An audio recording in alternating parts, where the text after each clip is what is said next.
Selamat datang di realitas.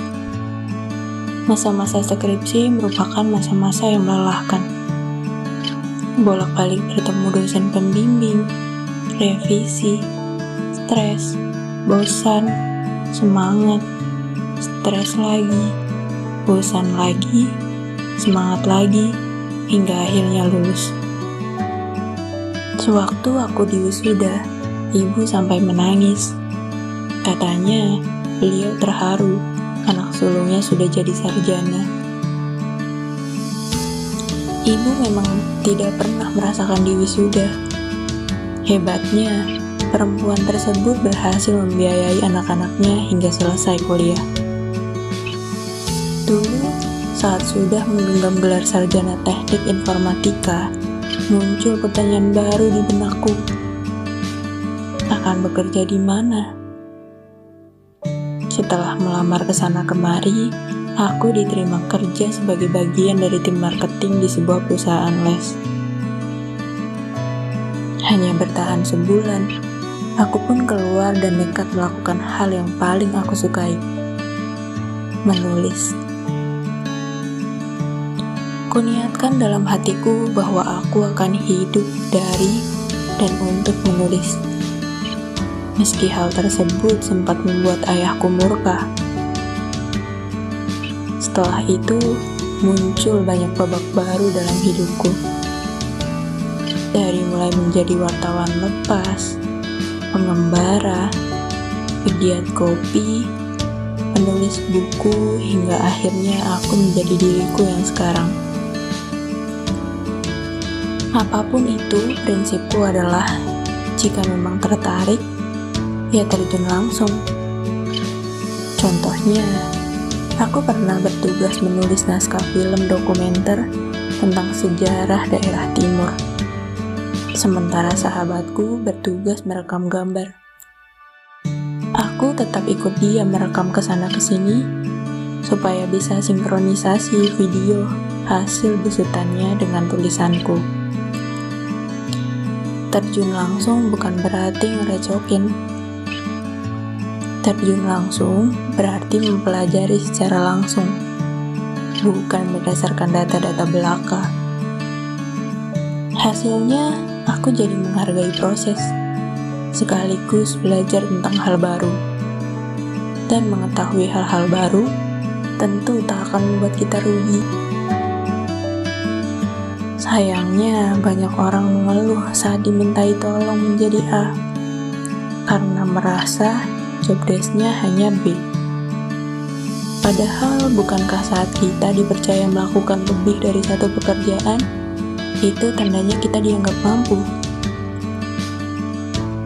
Bukankah itu menjadi nilai plus untuk diri kita sendiri? Siapa tahu nilai plus ini memberikan kita jenjang karir yang lebih cemerlang.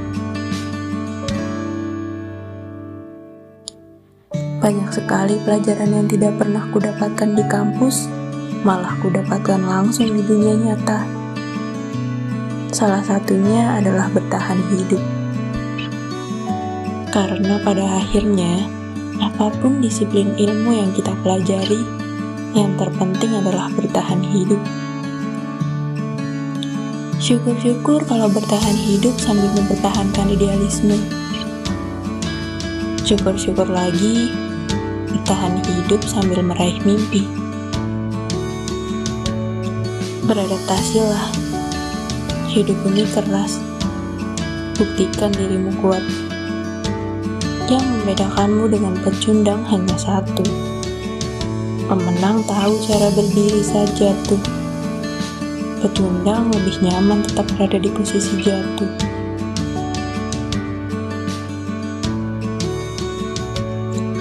Hujan dan kenangan. Baru saja akan kulangkahkan kaki keluar rumah, tetes demi tetes hujan jatuh dari langit. Sial. Langsung saja hatiku kesal.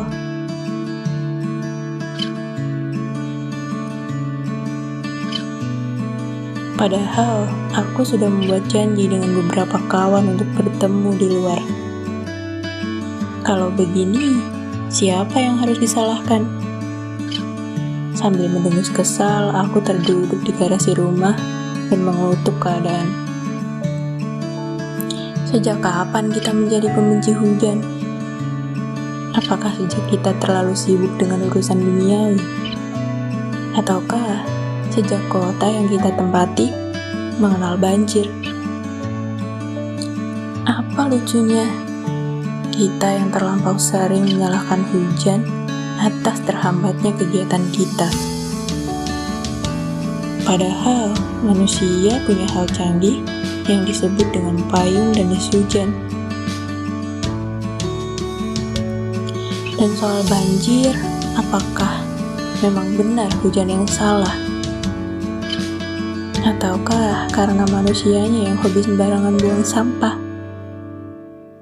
Hujan makin deras menyambangi bumi. Kapan terakhir kali kita bersenda gurau di bawah hujan? Tanpa peduli bagaimana rupa dan kesehatan kita setelah basah kuyup.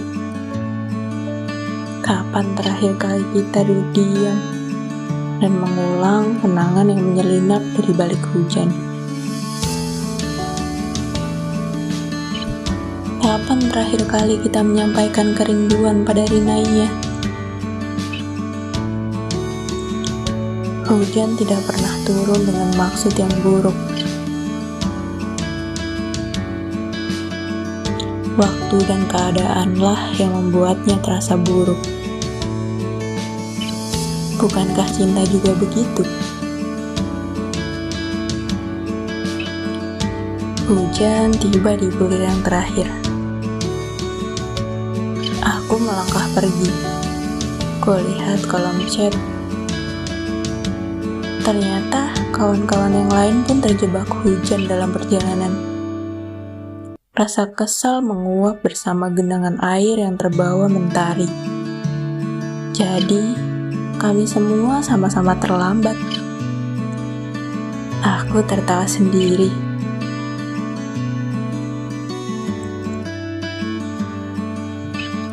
Kadang sesuatu yang terbaik datang tidak tepat waktu. Setelah kita puas bercengkerama dengan rasa kesal dan rasa sesal terlebih dahulu, bukankah cinta juga begitu?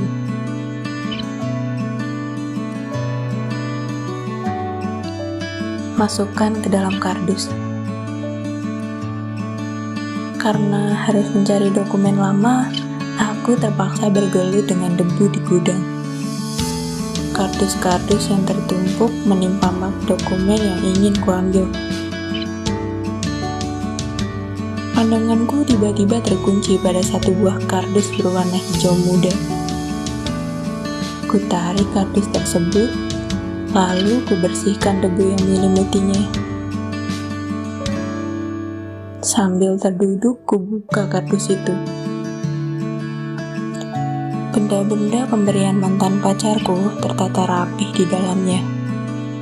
Dari mulai foto, mixtape, buku harian, tempat kami menuangkan keluh kesah, kukeluarkan satu persatu. Lucunya, rasa sakit sudah tidak ada lagi. Yang ada hanyalah sebuah rasa aneh di dada, bahwa seseorang yang dulu kita agung-agungkan seketika saja menyakiti kita dan memaksa kita melangkah sendirian. Perlu kuakui, hal tersebut pernah membuatku sebegitu galaunya. Siapa yang menciptakan puisi? Dan puisi katakan bahwa tanpa dia, aku tak akan tahu caranya melangkah. Padahal, hari ini aku bisa melangkah lagi tanpa dia. Tentu saja ada sebuah proses yang kualami hingga aku bisa berdamai dengan masa lalu. Salah satu prosesnya adalah saat aku kebingungan harus melakukan apa pada benda-benda peninggalan si mantan yang masih tertata rapi di kamarku.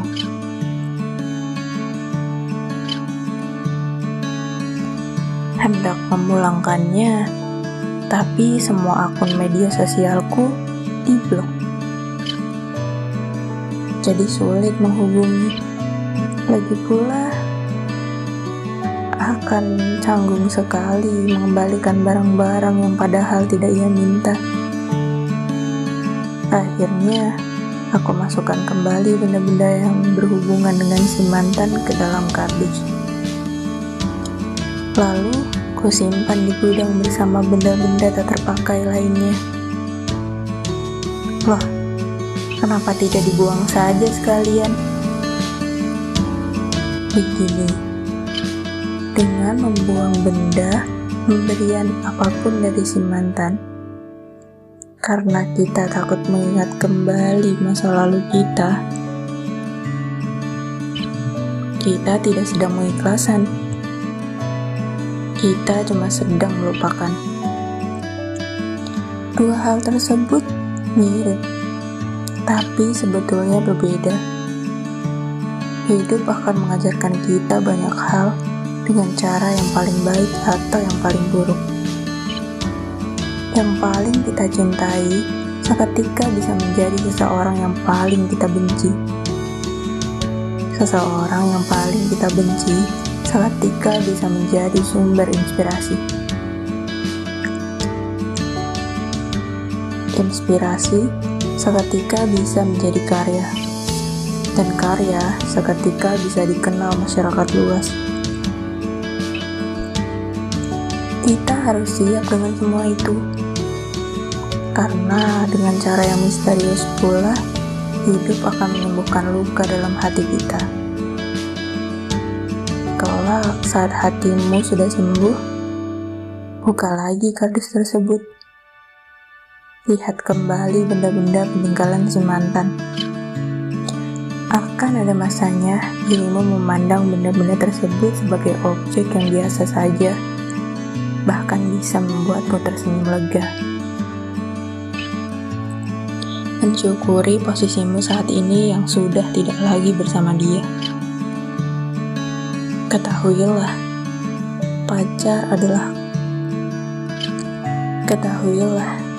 mantan pacar adalah guru kehidupan.